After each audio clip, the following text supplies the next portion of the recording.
So I'm Beatriz, and I'm currently based in the US, and I teach at UC Irvine. Okay, but the project I wanted to talk about is one of my most recent projects called PigeonBlog, which was premiered last year.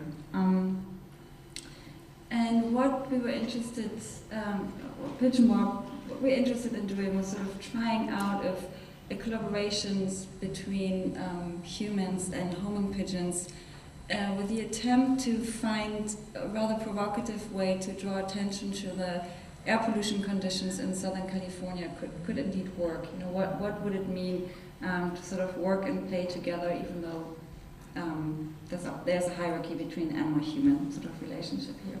So what we did for PigeonBlog is that we developed these miniature backpacks that you see on this picture here, which were essentially a custom-made cell phone with an integrated pollution sensor and the ability, and a GPS unit, and the ability to send that data in real time to our server while the birds were flying. What was designed at the time were these cameras that were on a mechanical timer meant to automatically take photographs while the birds were flying. So as you can imagine, it's kind of the perfect spy technology if indeed it worked, because pigeons could fly to a territory where humans might have a harder time getting to, take images, and would come back because of the homing instinct. So those pigeons were flying when the technology was developed at the beginning of the 20th century by a German engineer. And not to my surprise, the German War Department became interested. I didn't find any sources that would either confirm or completely deny if that technology and the birds were used in World War I. I think it remained a pilot project, but the interest was there to exploit it for military purposes. The other inspiration was this.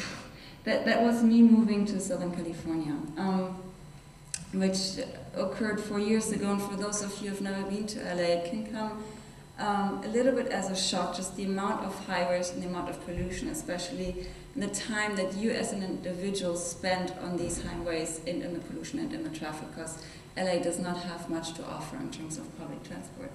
So it was kind of overwhelming, because these type of conditions I've certainly experienced, but not so much in the United States and Europe. So I was kind of thinking at the time, you know, how could this technology, what would the 21st version of this technology look like? And in this case, not designed for military purposes, but for civilian and or activist purposes. These were images, I think the second test flight maybe we had going off from Irvine, so it's our first bird, leaving from, in this case, my university back to its home, which is 2 cities over. The birds, you know, we never flew them for more than 20 miles, I think is the maximum we did, because even though we didn't exceed sort of the range of 8% of their own body weight, it's still they're flying with a backpack. So they're not, it is a form of exercise that extends to what they're used to. So we had to be rather careful.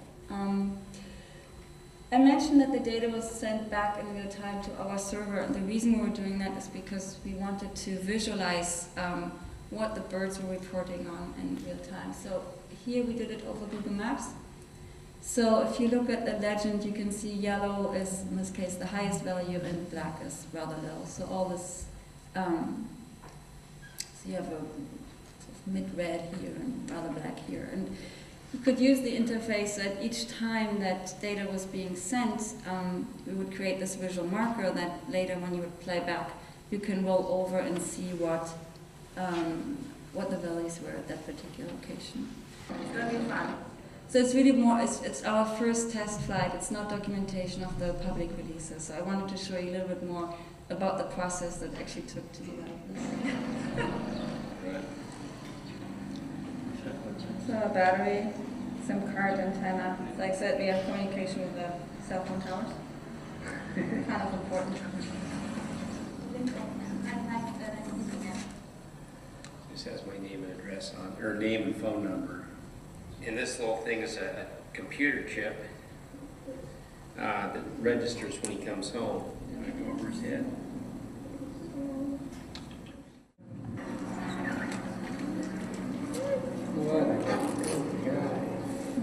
Can you tell if he's stressed? No, he's not stressed. He just wants to come home and eat. Okay. Still on. It's still on. Another response, yeah, that's the last slide. But I just thought that one was kind of pretty. So the United States has a pigeon racing union, and after the project was done and we did the public releases, I suddenly got this in the mail. So that is, for those of you who can't read it, it's Professor Beatriz da Costa in recognition of valuable contribution lending to the positive image of home pigeons.